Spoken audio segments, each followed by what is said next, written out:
I will never forget the day my world turned into chaos at the playground.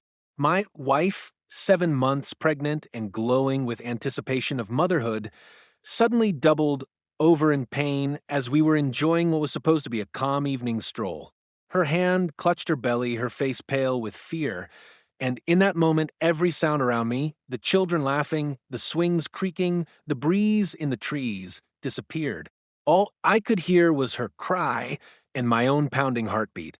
I dialed 911 with shaking hands, begging them to hurry, terrified that I was about to lose not just my wife, but the little life we had prayed for.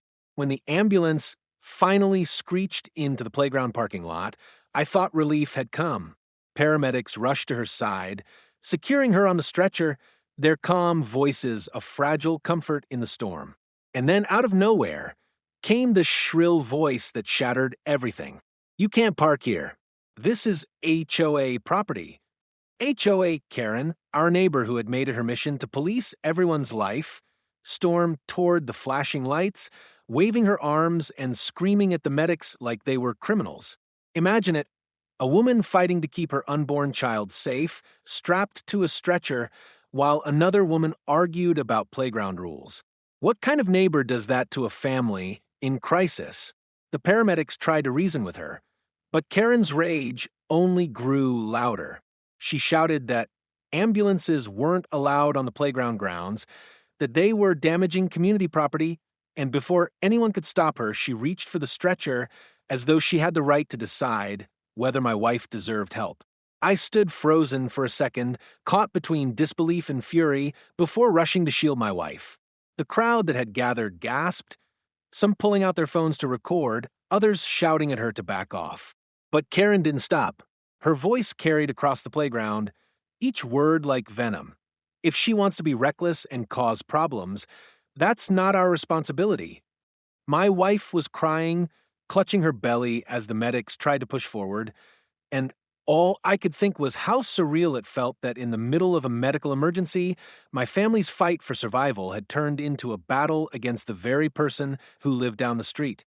Before that horrifying day at the playground, life in our neighborhood looked picture perfect from the outside. Rows of neatly painted houses, trimmed lawns, and a community playground that echoed with children's laughter gave the illusion of peace. My wife and I had moved here, believing it was the perfect place to raise a family.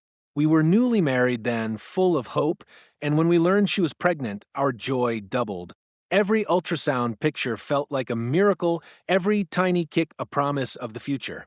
We decorated the nursery together, painted soft colors on the walls, and placed a rocking chair near the window so she could sit and dream about the baby she was carrying. To us, this neighborhood was supposed to be a safe haven where we would start the next chapter of our lives. But the dream was always overshadowed by one person, Karen. Karen was the self-appointed enforcer of the HOA rules. She wasn't just a stickler for order, she was relentless. From the day we moved in, she found something to criticize. First, it was the color of our mailbox not being HOA compliant. Then it was the small flower pots on our porch, which she insisted were clutter. She left notes on our door, filed complaints with the HOA board, and even scolded us in front of neighbors. At first, I brushed it off, thinking she was just eccentric. But as time went on, her behavior grew more personal, almost as if our happiness threatened her. When my wife began to show her pregnancy glow, Karen's comments grew sharper.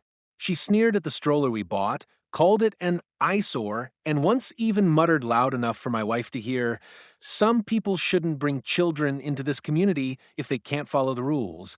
Still, we tried to rise above it. My wife always told me, "Ignore her. Our baby deserves peace, not anger." She wanted to focus on the little life growing inside her, not the bitterness outside our walls. I admired her strength, though I could see the stress Karen caused weighing heavily on her. There were nights I'd wake up to find her quietly crying, worried about whether this toxic environment would somehow affect our child. As her husband, I felt helpless, torn between confronting Karen and protecting my wife's emotional well-being. We clung to each other, choosing joy where we could. We'd go on evening walks through the playground, imagining our baby playing there one day. Those moments were sacred to us, small escapes from the tension. Yet deep down, I knew that Karen's hostility was like a ticking time bomb. She had a way of inserting herself into every situation, no matter how inappropriate. But even in my worst imaginings, I never could have pictured her standing in the way of an ambulance screaming about HOA rules while my wife lay strapped to a stretcher. That day would reveal just how dangerous her obsession with control truly was. It didn't take long before Karen's nitpicking turned into full-blown harassment. At first, it was annoying but manageable. Passive-aggressive notes slipped under our door, formal complaints to the HOA board about unauthorized decorations or unapproved landscaping. But as the months passed, her behavior escalated into something far more personal and malicious. It wasn't just about the rules anymore. It was about us. I remember one evening about 4 months into my wife's pregnancy when Karen showed up at our doorstep holding a clipboard like she was some kind of law enforcement officer. She didn't even bother to greet us before launching into her tirade. Your trash bins were out for 6 minutes past the allowed time, she snapped. I've already documented it, and if this continues, the HOA will fine you. My wife stood beside me, exhausted from nausea and long workdays, and Karen's words made her lower her eyes in shame as though she had committed a crime. I wanted to slam the door in Karen's face, but my wife squeezed my arm and whispered, "Don't. It's not worth it." Another time, during one of our evening walks through the playground, Karen spotted us and actually shouted across the field, "Pregnant women should be careful. This playground isn't meant for everyone to loiter around." Her words stung more than I cared to admit. My wife was carrying our child, glowing with the kind of joy that should inspire kindness, not cruelty. Yet Karen seemed determined to poison even those small moments of happiness. I could see how much it hurt my wife, though she tried to mask it with a brave smile. The worst part was how Karen seemed to sense the exact moments when we were most vulnerable. Once, when my wife had just come back from a difficult doctor's appointment, Karen was outside, waiting like a vulture. She looked at my wife's belly, then at the stroller we had just unpacked from the car, and said with a smirk, "Better hope that baby isn't loud. The HOA has strict noise rules."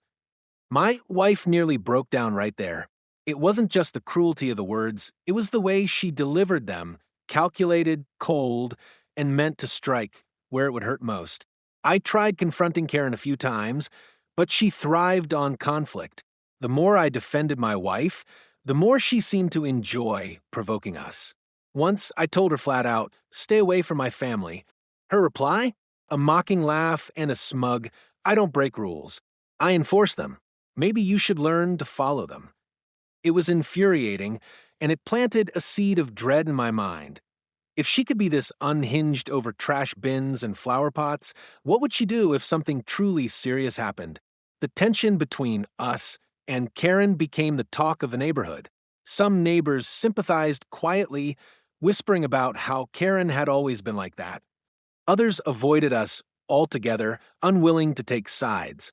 My wife, always trying to see the good in people, clung to the hope that Karen would eventually back off. But I wasn't so optimistic. I had seen the way she looked at us with disdain, as if our very existence in the community was a personal affront to her. Every time my wife clutched her belly, every time I watched her struggle with fatigue, I silently vowed to shield her from the ugliness outside. But Karen was relentless. She was like a shadow, always finding a way to intrude, always ready to strike at the smallest sign of weakness. And though I didn't know it then, every nasty word, every attempt to humiliate us, was leading to the unthinkable confrontation at the playground. The day when her obsession with power would collide head-on with our fight for life itself.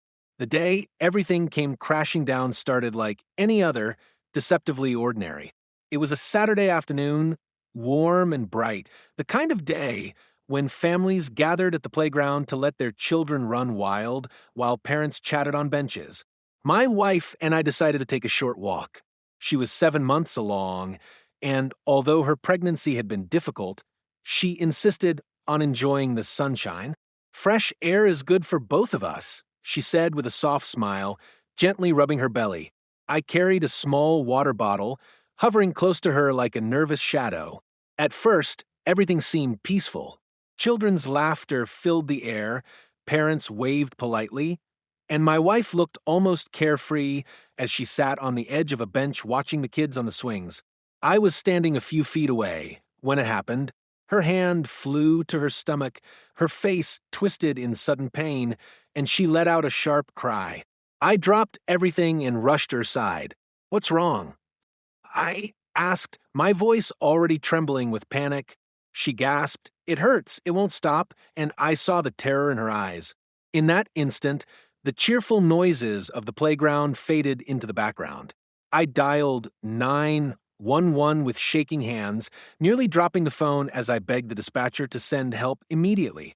Within minutes, which felt like hours, the distant wail of sirens grew louder until an ambulance pulled into the lot beside the playground. Relief washed over me when I saw the medics jump out with their gear. They moved with practiced calm, gently lifting my wife onto a stretcher. I held her hand as they strapped her in, whispering, "It's going to be okay. They're here. We're going to the hospital." She squeezed my hand weakly, her lips trembling with fear. And then, just as they began wheeling her toward the ambulance, the last voice we wanted to hear pierced through the chaos. "What do you think you're doing? You can't park that thing here." Karen stormed across the playground, her face twisted in fury.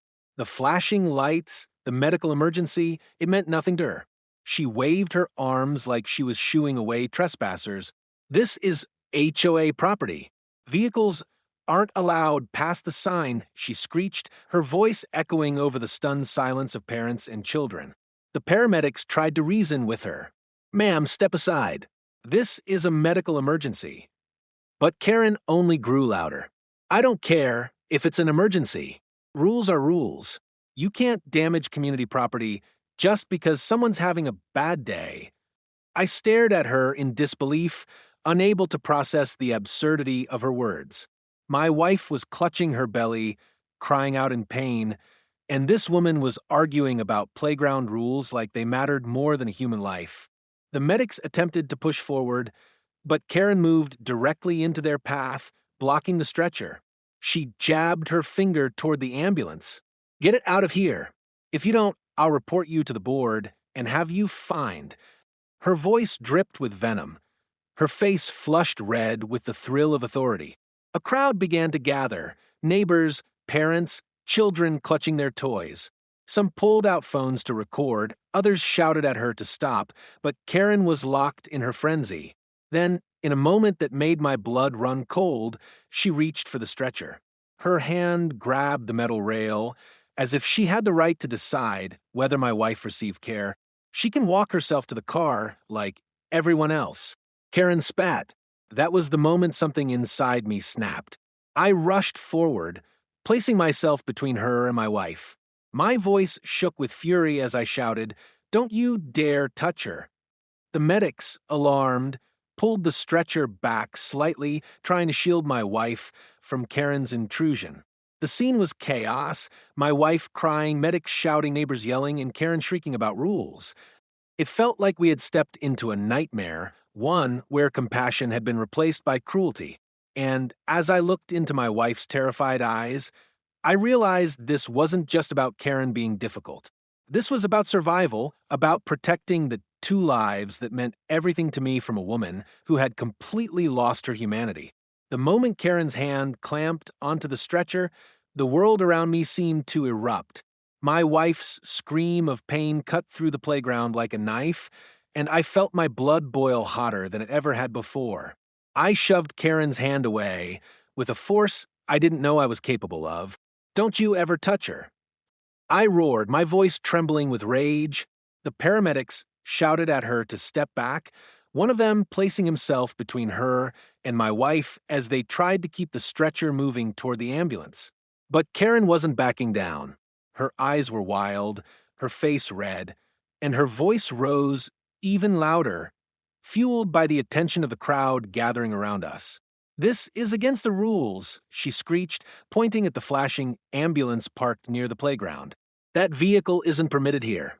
If you let her inside, you're damaging HOA property and you'll all pay for it. She was screaming so loudly, children nearby began to cry. Parents hurried to shield their kids, pulling them closer as if Karen's rage were contagious. A few neighbors shouted back at her, telling her to stop, but she turned on them like a rabid dog. Mind your business. This is my community, and I won't have it destroyed by people who can't respect the rules.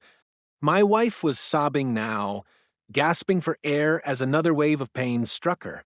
Her cries tore at my soul. The paramedics worked frantically, adjusting her floor and trying to stabilize her while simultaneously fending off Karen's interference. One medic shouted, "Ma'am, you're obstructing emergency care. Step aside, or we'll have to call the police." But Karen, blinded by her obsession with control, didn't flinch. She laughed, a harsh, bitter sound. "Go ahead, call them. You'll see I'm right. Rules matter. If she wants help, she should do it properly, not like this." The crowd was no longer silent. People were yelling at her to stop, to let the medics do their job. A few brave neighbors tried to step forward to block Karen's path, but she shoved past them with surprising force, her eyes locked on the stretcher. "If she's really that sick, she can wait a few more minutes for you to move the ambulance to the street," she shouted. The cruelty of her words was almost unbearable. My wife's life, my unborn child's life, was hanging by a thread, and this woman was bargaining with time as though it were hers to control. Something inside me snapped again, deeper this time. My hands were trembling, not from fear, but from a rage that consumed me whole. I wanted to unleash every ounce of fury I had bottled up over months of harassment to make Karen feel the same fear she had inflicted on my family. But then I looked down at my wife, pale and shaking, clutching her belly with tears streaming down her cheeks, and I knew I couldn't afford to lose control. She needed me steady, not reckless. So instead of lashing out, I turned to the crowd and shouted, "Record everything. Don't let her get away with this." Phones shot up instantly. Dozens of lenses captured Karen's madness, the way she screamed at paramedics, the way she tried to drag the stretcher back, the venom in her voice as she shouted that rules mattered more than human life. Some neighbors yelled they'd be sending the footage to the police, others shouted that they'd testify against her. For the first time, Karen hesitated, realizing the mob of witnesses wasn't on her side. But even then, she refused to back down completely. She planted herself a few feet from the ambulance door, arms crossed like a barricade, still spewing her nonsense about HOA policies and protecting community standards. One paramedic turned to me, his face tight with frustration. "Sir, we can't waste any more time. We're calling this in to law enforcement." I nodded, my jaw clenched so hard it hurt. I pulled out my own phone, making sure I had footage too, and said loudly enough for Karen to hear, "Every second you stand here, you're risking 2 lives, and the world is watching." For a split second, I thought I saw doubt flicker in her eyes, but just as quickly, she sneered, as though even the threat of police and cameras couldn't pierce the armor of her arrogance. The sight of her smirk, while my wife lay suffering, made me realize the truth. This wasn't just Karen being difficult. This was cruelty at its purest form. And in that moment, surrounded by flashing lights, screaming voices, and my wife's desperate cries, I swore to myself that this woman would never walk away from this unscathed. She thought she had power because of her rules, her titles, her HOA board. But I had something stronger. I had the truth, I had the evidence, and I had a community full of witnesses who had finally seen her for what she really was. The air was electric with tension, every second stretching into eternity as Karen stood blocking the ambulance doors, spewing her venom about rules, while my wife cried in agony behind me. My heart hammered in my chest as if it might burst. The paramedics were torn. Every instinct told them to get my wife to the hospital immediately, but they couldn't risk forcing their way through and escalating the chaos. The neighbors shouted louder, phones raised high, documenting every word, every gesture, every act of cruelty that poured from Karen's mouth. And that's when it hit me. This wasn't just happening in the shadows anymore. This was being recorded, witnessed, preserved. For the first time, I realized that Karen's reign of intimidation and harassment wasn't just our private nightmare. It was now undeniable evidence of who she truly was. I pulled my phone from my pocket with trembling hands, pressing record and stepping closer. I wanted her face, her voice, her rage captured clearly. "Go ahead," I told her, my voice low but steady. "Say it again. Tell them why you think stopping medical care is more important than saving lives." She whipped her head toward me, eyes blazing. "Because rules matter," she shrieked. "If you let one person break them, the whole community falls apart." Her words were sharp, cutting through the chaos, and the moment they left her lips, I knew she had destroyed herself. Around us, gasps rippled through the crowd, parents shaking their heads in disgust, neighbors muttering that they'd never seen anything so vile. The paramedics had heard enough. One of them stepped aside and pulled out his radio. "Dispatch, this is Unit 12. We need immediate police assistance. Civilian obstruction, medical emergency in progress." His voice was calm but urgent. Karen's face paled at the word police, but pride wouldn't let her back down. "Go ahead and call them," she barked, folding her arms like a petulant child. "They'll see I'm right. I know the HOA bylaws better than anyone. This ambulance is trespassing." It would have been laughable if it weren't so horrifying. My wife whimpered, her voice weak and desperate. "Please, just take me to the hospital." Hearing her plea broke something inside me. I turned to Karen, my anger no longer restrained. "Look at her," I shouted, pointing at my wife. "Look at what you're doing. This is a mother, a human being carrying a child, and you care more about a patch of grass than whether they live or die." My voice cracked with fury and desperation. The crowd roared in agreement, some yelling for Karen to be arrested on the spot. Minutes later, the distant sound of sirens reached us again, this time police. Karen stiffened, her mask of superiority slipping just slightly, but she held her ground as the squad car pulled into the lot. Two officers stepped out, their expressions hardening immediately as they took in the scene.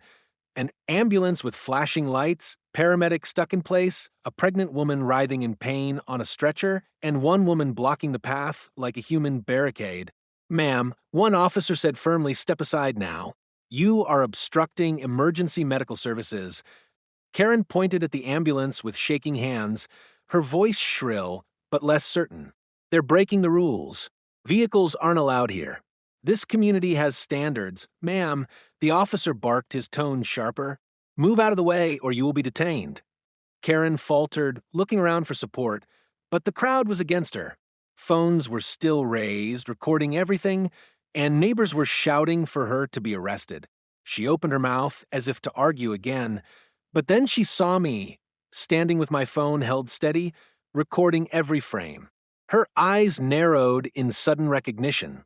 She realized she wasn't just fighting me anymore, she was fighting the truth. Still, even as the officers moved toward her, she tried one last, desperate attempt. "This man has been harassing me for months," she cried, pointing at me. "He and his wife think they can do whatever they want. They've broken rules before, and nobody ever does anything about it." The officer didn't even flinch. "Sir," he said, turning to me, "do you have this on video?" I nodded and raised my phone higher. From the moment she started screaming at the medics. He took one look at the footage, his jaw tightening. "That's all we need." The officer stepped forward, grabbing Karen's arm. She shrieked, twisting away, yelling about her rights and community authority, but it was no use. In front of the entire neighborhood, the woman who had tormented us for months was handcuffed and led to the squad car, still spitting insults over her shoulder. The crowd erupted in applause and shouts of relief. Some neighbors clapped me on the back, others hugged my shoulders, telling me we had finally stood up to her once and for all. But I couldn't celebrate yet. I turned back to the stretcher, to my wife, who was pale and trembling, sweat glistening on her forehead. The paramedics wasted no more time. With Karen finally removed, they pushed forward, loading her into the ambulance and slamming the doors shut. I climbed inside, gripping her hand as the sirens wailed again. Relief mixed with fear in my chest. We were finally free of Karen's obstruction, but the fight wasn't over. Now, it was a race against time, not against HOA rules, but against fate itself. The ride to the hospital was a blur of flashing lights, muffled sirens, and the sound of my wife's strained breathing. I sat beside her in the ambulance, gripping her hand as if I could will my strength into her body. The paramedic checked her vitals repeatedly, his calm voice trying to mask the urgency of the situation. "Stay with us, ma'am. We're almost there," he said, but I could see the worry in his eyes. My wife's skin was pale, her lips trembling as she whispered through tears, "Please don't let me lose the baby." Her words pierced me deeper than any blade ever could. I whispered back over and over, "You're not going to lose her. You're strong. Our baby's strong. Just hold on." When we reached the hospital, nurses rushed her inside, wheeling her stretcher through double doors while I stumbled behind, my heart pounding so hard I could barely breathe. They took her into a room, and for the first time in my life, I was forced to wait outside. Powerless, the seconds felt like hours. I paced the hallway, running my hands through my hair, replaying the nightmare in my mind. Karen's voice echoed in my ears, her shrill shouts, her hands on the stretcher, her obsession with rules, while my wife was crying out in pain. It didn't seem real, and yet the video on my phone confirmed it was. Eventually, a doctor emerged, his face serious but not grim. "Your wife is stable," he said gently. Relief washed over me, so suddenly I had to grip the wall for support. The baby is still in distress, but we've managed to slow the contractions. We'll monitor closely, but for now, both of them are safe. My knees almost gave out. Safe. That single word felt like a miracle. I rushed into the room where my wife lay, hooked to monitors, IVs dripping steadily into her arm. She looked exhausted but alive. Her eyes met mine, and tears streamed down her cheeks. "We're okay," she whispered. I bent over, kissed her forehead, and held her as tightly as I dared, silently thanking God for giving us another chance. But the relief was quickly joined by anger. Anger at what had almost been stolen from us. Anger at the woman who had dared to gamble with my wife's life and my child's future over something as meaningless as HOA rules. I pulled out my phone and replayed the video, my stomach churning as Karen's voice screeched through the speakers. Rules matter more than emergencies. Every second of it was crystal clear, her screaming, her hands on the stretcher, the paramedics begging her move. It was damning evidence, and I knew what had to happen next. Not long after, 2 police officers arrived at the hospital. They asked for my statement, and I gave them everything, every detail, every word Karen had screamed, every moment she delayed the paramedics. I handed them the video, and they took it with grim nods. "This is obstruction of emergency services," one officer said, "and with the recording and the number of witnesses, she won't be walking away from this easily." Neighbors began texting me too. Some had already uploaded their recordings online, and within hours the videos were spreading through community groups.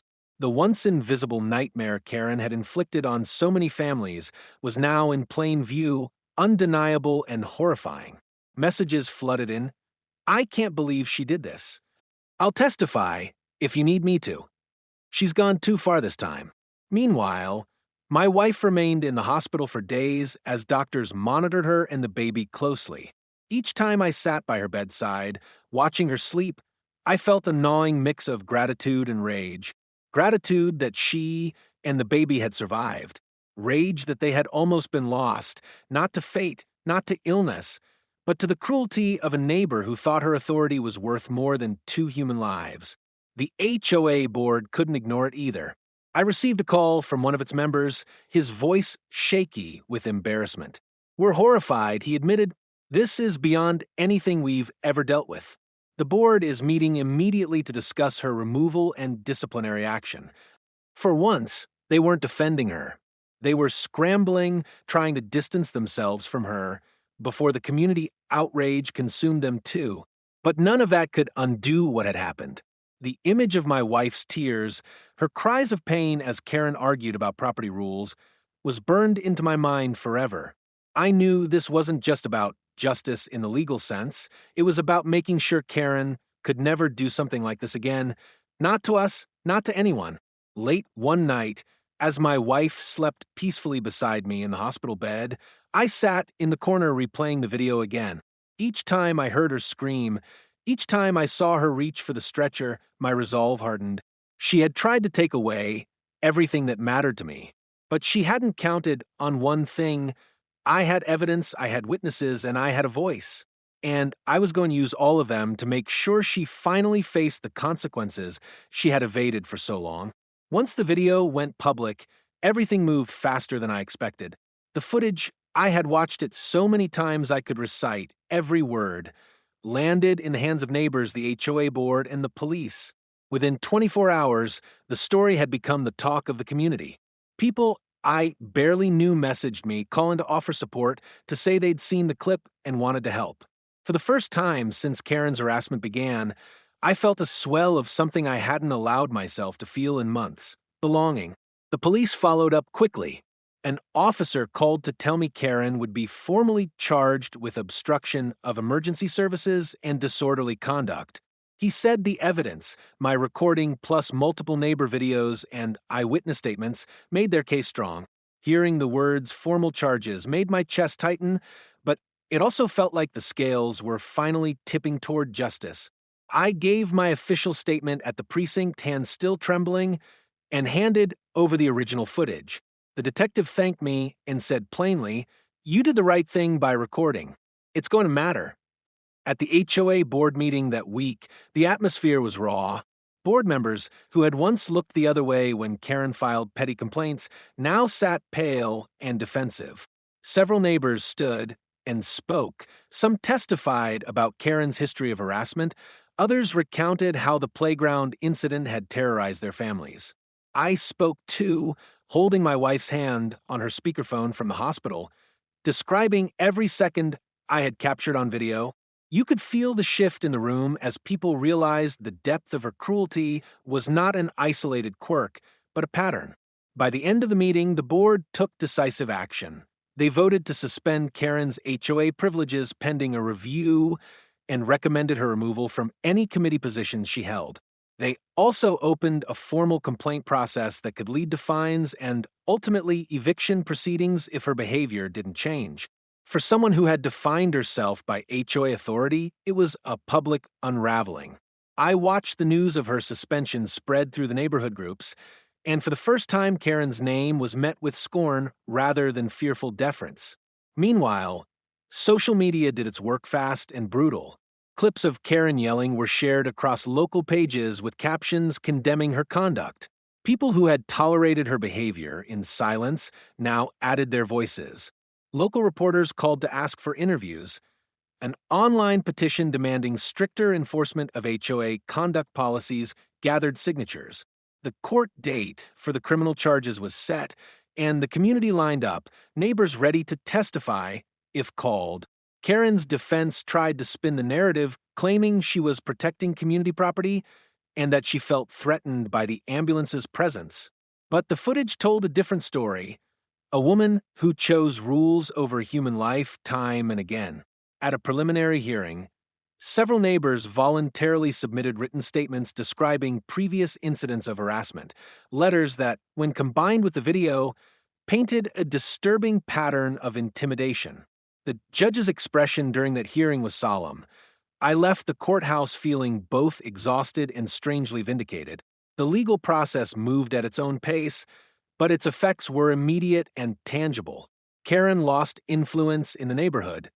Invitations dried up, and people crossed the street when they saw her coming. The HOA began drafting stricter bylaws to prevent future abuses of enforcement powers. Our family received waves of support: meal trains, offers to help with errands, neighbors checking in on my wife's recovery. It wasn't justice in the simplistic, cinematic way I'd imagined. There was no triumphant courtroom speech that made everything right, but it was accountability, and it felt real. Most importantly, my wife and our baby slowly recovered. The doctors cleared us to go home after a tense week of monitoring, and when we finally stepped back into our house, it felt like reclaiming a small corner of peace. The scar left by that day didn't disappear, but its hold over us loosened. Karen's actions had exposed her to the community, and because of that exposure, she could no longer wield the same power she once had. Looking back, I realized justice came from many places. The paramedics who refused to be intimidated, the neighbors who recorded and spoke up, the officers who pressed charges, and the ordinary people who chose to believe us. I also learned that courage sometimes looks like a phone held up to record, like a single voice refusing to be silenced. We hadn't set out to outrage an entire neighborhood. We had only tried to save a life. In the end, the truth did more than protect us. It protected the next family who might have been at Karen's mercy. When the dust finally settled and my wife and I were back home, I found myself sitting alone on our porch late one night. The crickets chirped softly in the distance, the same neighborhood sounds I had heard 1,000 times before. Yet nothing about the air felt the same. The streets, the houses, the playground down the block, they all carried the weight of what had happened. My wife was asleep inside, resting after another doctor's appointment, her hand gently resting on her belly where life still stirred within her. I looked at her through the window and felt something I hadn't let myself feel during those dark, frantic hours, gratitude that defied words. We had nearly lost everything, and yet, by some mercy, we were still together. In those quiet hours, I kept replaying the moments in my mind, not because I wanted to, but because I couldn't stop. The ambulance, the paramedics, the sound of my wife's voice begging me not to let go. And then Karen's face red with fury, screaming about HOA rules while my world was crumbling right in front of me. It wasn't just anger anymore, it was the sobering realization of how fragile life really is. One interruption, one selfish act, one delay could have ended a life that hadn't even begun. It struck me harder than anything else. All it takes is one moment to change the trajectory of a family forever.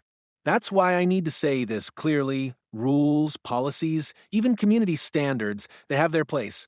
I won't deny that structure matters in a neighborhood. But when those rules blind us to compassion, when they become more important than human decency, then they cease to be rules and become weapons. And weapons in the wrong hands are just as dangerous as any gun or knife. What Karen did that day wasn't just cruel, it was a warning to us all.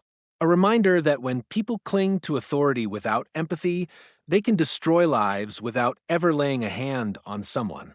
This ordeal also opened my eyes to something I hadn't realized before.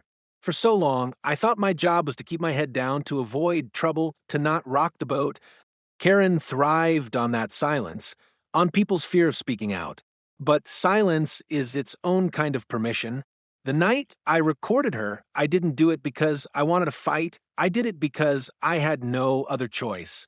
Yet, that one choice became the turning point.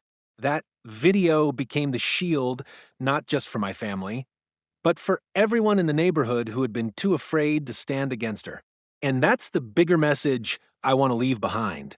Protecting your family isn't always about fighting with fists or raising your voice. It's about standing in the truth, even when it feels terrifying. It's about valuing humanity above reputation, compassion above policy, love above control. My wife and I learned that the hard way, but I hope others won't have to. If you ever find yourself in a position where rules collide with life, I pray you'll choose life every time. The HOA will recover. The board will move on. Karen will face the justice she earned, and eventually the neighborhood will return to its rhythm of lawns being mowed and kids laughing on the playground. But I'll never forget what it felt like to almost lose my wife and child to someone else's obsession with control. That scar will remain with me forever, and honestly, I'm glad it will, because it will remind me every single day of what truly matters. My wife, my unborn child, my family, that's what matters. And I will never again let anyone, not a neighbor, not an HOA, not anyone in this world, make me question where my priorities lie. Protecting them is not just my responsibility, it's my ultimate justice. It's the kind of justice that doesn't need a courtroom verdict because it lives in the choices I make every day, in the way I hold my wife's hand tighter now, in the way I whisper to my unborn child that she is already loved beyond measure. To anyone hearing this story, I want you to carry this lesson with you. Life is fragile and it is sacred. We don't always get warnings before it's threatened. We don't always have the luxury of time to act. But when those moments come, you must never let rules or pride outweigh compassion. Because at the end of the day, rules can be rewritten, fines can be forgiven, and property lines can be redrawn. But a life lost, that can never be replaced. And so, as I close this chapter of our lives, I leave you with the same vow I made to myself that night at the hospital. I will always fight for my family. I will always put their safety, their dignity, their humanity above everything else. Because in the end, protecting them is the only justice that truly matters, and no HOA, no Karen, no self-appointed authority will ever take that away from me again. If you've stayed with me through this story, I want to speak to you directly now, because this isn't just about my family. It's about every single one of us who's ever faced injustice, cruelty, or blind authority that forgets the value of compassion. That day could have ended in tragedy. My wife could have been another statistic. My unborn child's heartbeat could have been silenced before she even had a chance to take her first breath. And all because someone decided that control mattered more than kindness. That thought will stay with me forever. But the only reason we're standing here today, still together, is because people chose to act. Neighbors who recorded, police who listened, doctors who worked tirelessly, and a community that finally said, enough is enough. And that's where you come in. Because you listening right now have more power than you realize. Every time you share a story like this, every time you stand against cruelty and for compassion, you remind the world that decency is stronger than control. That no one, no matter how entitled or self-appointed, has the right to strip away another person's dignity or safety. I need you to take that message with you. Carry it into your own neighborhoods, your workplaces, your families. Speak up when someone tries to use rules or power as a weapon. Defend those who don't have a voice, because someday you might be the only shield they have. My family survived because people stood with us. And I can promise you this. Someone else out there is waiting for you to be that voice for them. Now, if this story resonated with you, if it made your heart race, if it made you angry, if it made you feel like justice actually can win, then I'm asking you for one small thing. Hit that subscribe button. Join me here. Because this channel isn't just about stories, it's about standing together against the kind of cruelty that hides behind fences and titles. It's about shining light into dark places and reminding everyone that humanity always comes first. Every subscribe, every like, every share, it's not just a number. It's a signal. A signal that people are tired of the Karens of the world who think they can bully families into silence. A signal that compassion still matters. And a signal that when ordinary people come together, they can make extraordinary change. So before you scroll away, ask yourself this. Do you want to live in a world where fear and cruelty win? Or do you want to help build a community where justice, kindness, and courage have the final say? If you're with me, if you believe that stories like mine need to be told, and that lessons like these need to be heard, then don't wait. Subscribe right now and join this fight for compassion and justice. Because together, we are stronger than any HOA rulebook, stronger than any Karen's voice, and stronger than cruelty itself. And remember this, protecting your family, your neighbors, your community, it always starts with the courage to act.